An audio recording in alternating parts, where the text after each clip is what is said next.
আসসালামু আলাইকুম। শীত যেহেতু চলে যাচ্ছে, এখন পিঠাপুলি তো খেয়ে শেষ করতে হবে।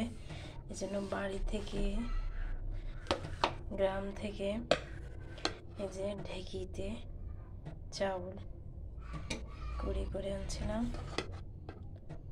এখানে দিয়ে দিচ্ছি কুসুম গরম পানি। এটাকে আমি পরিমাণ মতো দিয়ে দিচ্ছি। চাউলের গুঁড়োটা দিয়ে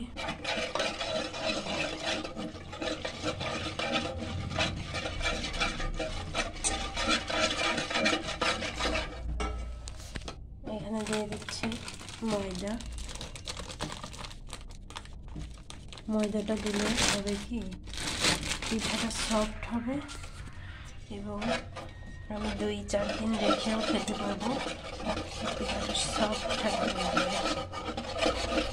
আর ঢেকিতে করলে এটা আমাদের সাতক্ষীরায় আঞ্চলিক ভাষায় পাকন পিঠা বলে, কিন্তু ঢাকাতে সবাই পুয়া পিঠা বলে।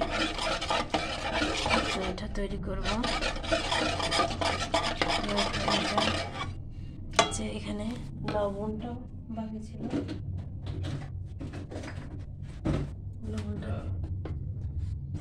লবণটা দিয়ে দিছি পরিমাণ মতো।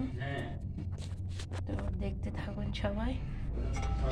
এখানে আমি 1 ঘন্টার মতো কুসুম গরম পানি দিয়ে এটা ভিজাই রাখবো। আর এখানে একদম ফ্রেশ গ্রামের পাটালি যেটা বলে, এটা ফ্রিজে রাখছিলাম। এটা দিয়ে করবো আজকের।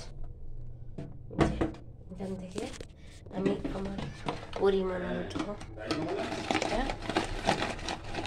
এখানে দিয়ে দিচ্ছি। যতটুকু মিষ্টি আমার লাগবে ততটুকু দিয়ে এটা ভিজাইতে দিচ্ছি। এটা মানে গোলা পর্যন্ত। সবাই দেখতে থাকুন। 1 ঘন্টা পরে আমি আবার চলে আসতেছি।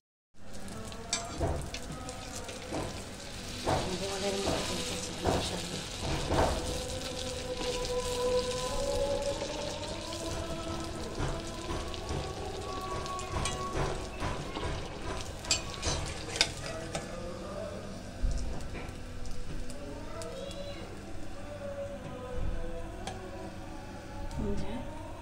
এগুলো করে ফেলছি। পুরা একটা পাতিল ভরাই ফেলছি আর দিতে গেছি।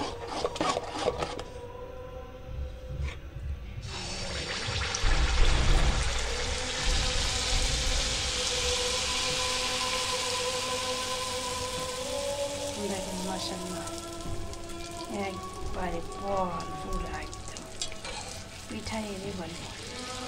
এরকম করলে ভিতরে কোনো কাঁচা থাকবে না। আর ঢেকিতে পড়লে আসলে এরকমও হয় পিঠাটা, খেতেও খুবই সুস্বাদু এবং 2-3 দিনের মতো ময়দা দিলে সফট থাকে। এটা আমি খেজুরের একদম অরিজিনাল পাটালি দিয়ে বানিয়েছি। আপনারা চাইলে চিনি দিয়ে করতে পারেন।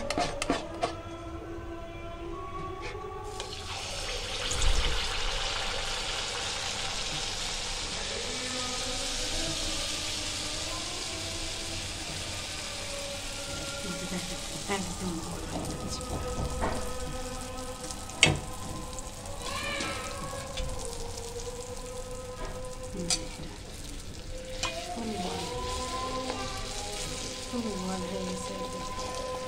সবাই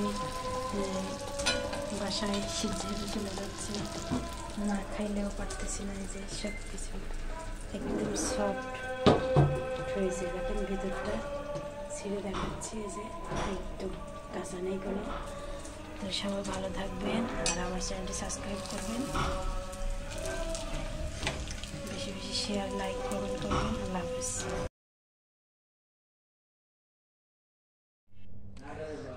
নরম তুলতুলা খেজুরের পাটালি দিয়ে পিঠা তৈরি করা।